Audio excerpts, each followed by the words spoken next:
కొన్ని సంఘటనలు చూస్తే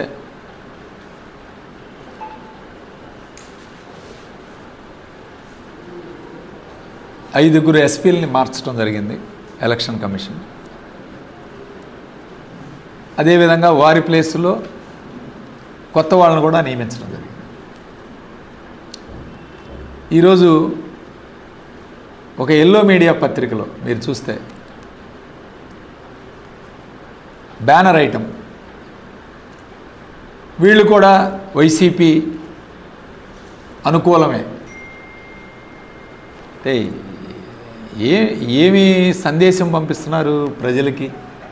ఎలాంటి సందేశం పంపిస్తున్నారు? ఒక ఎలక్షన్ కమిషను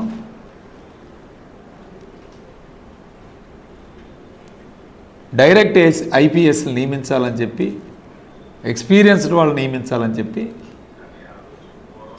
ఒక్కొక్క జిల్లాకి 3 పేర్లు తీసుకొని ఆ 3 పేర్లు కూడా పరిశీలించి అందులో ఎవరిని వేయాలో ఎలక్షన్ కమిషన్ నిర్ణయం తీసుకుంటే దాన్ని కూడా తప్పుబట్టి ఈరోజు వైఎస్ఆర్ ప్రభుత్వానికి అంటగట్టే కార్యక్రమం చేస్తున్నారంటే వీళ్ళు ఎంత దుర్మార్గపు ఆలోచనలో ఉన్నారో ఇవాళ అర్థమవుతా ఉంది.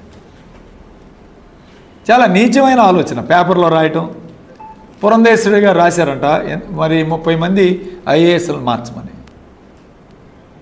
ఎక్కడ పోతున్నారు ఇవాళ? అంటే ఒక రాజకీయ పార్టీకి సంబంధించి అధికార పార్టీ వాళ్ళు ఫలానా కలెక్టర్ని ఫలానా ఎస్పీ గారిని మార్చమంటే వీళ్ళు మారుస్తున్నారు. అంతేగా అర్థం?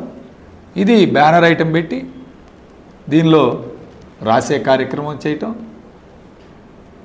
వీళ్ళు కూడా వైసీపీకి అనుకూలమే అని మళ్ళీ ఇలాంటి సంఘటనల్ని ఈరోజు ప్రజలు గమనించాలి. ప్రజలు తిరస్కరణ ఏ ఉద్దేశంతో వీళ్ళు రాస్తున్నారు, ఏ ఉద్దేశంతో వీళ్ళ కార్యక్రమాలు రాస్తున్నారు ఒక్కసారి మనం కూడా ఆలోచన చేయాలి. ఈరోజు పెన్షన్ల గురించి ఈ పాపం దాదాపు ఈ రాష్ట్రంలో 5గురు ముసలి వాళ్ళు పెన్షన్ తీసుకోవడానికి వచ్చి వడగాలికి ఎండలకి చనిపోవడం జరిగింది. దీనికి పూర్తిగా బాధ్యత చంద్రబాబు నాయుడు వహించాలి. ఎందుకంటే ఈ పెట్టింది నిమ్మగడ్డ రమేష్ కుమార్. నిమ్మగడ్డ రమేష్ కుమార్ అనే అతను ఎవరో మనందరికీ తెలుసు. ఆ నిమ్మగడ్డ రమేష్ కుమార్ పెడితే ఆదిరెడ్డి వాసు అనే తెలుగుదేశం పార్టీ ఇప్పుడు రాజమండ్రిలో ఎవరైతే పోటీ చేస్తున్నారో, రాజమండ్రి సిటీలో పోటీ చేస్తున్నాడో ఆయన పత్రికా సమావేశంలో కూడా చెప్పడం జరిగింది.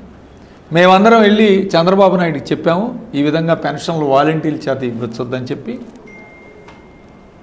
దాని మీద చంద్రబాబు నాయుడు గారు రమేష్ కుమార్కి ఆదేశాలు ఇచ్చి ఎలక్షన్ కమిషన్కి లెటర్ పెట్టించడం జరిగింది. దానివలన ఈరోజు వాలంటీర్ ద్వారా పెన్షన్లు అందించారు. ఒక్కరోజు ఉదయం నుంచి సాయంత్రం లోపు పెన్షన్ డిస్ట్రిబ్యూషన్ టకా ఒక్క రోజులో కంప్లీట్ చేస్తారు. ఈలోపే ఏం మారుస్తారండి ఓటర్లని?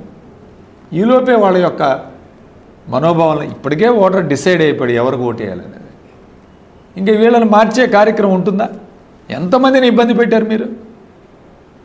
ఇవాళ ఫిజికల్లీ హ్యాండిక్యాప్డ్, దివ్యాంగులు, మంచంలో ఉన్నవాళ్ళు, ముసలివాళ్ళు, వాళ్ళు ఇంటి దగ్గర లేవలేని కథలేని వాళ్ళని కూడా ఈరోజు మీరు సచివాలయానికి తెప్పించి పెన్షన్లు అందించే కార్యక్రమం చేశారంటే ఈ పాపం చంద్రబాబు నాయుడు.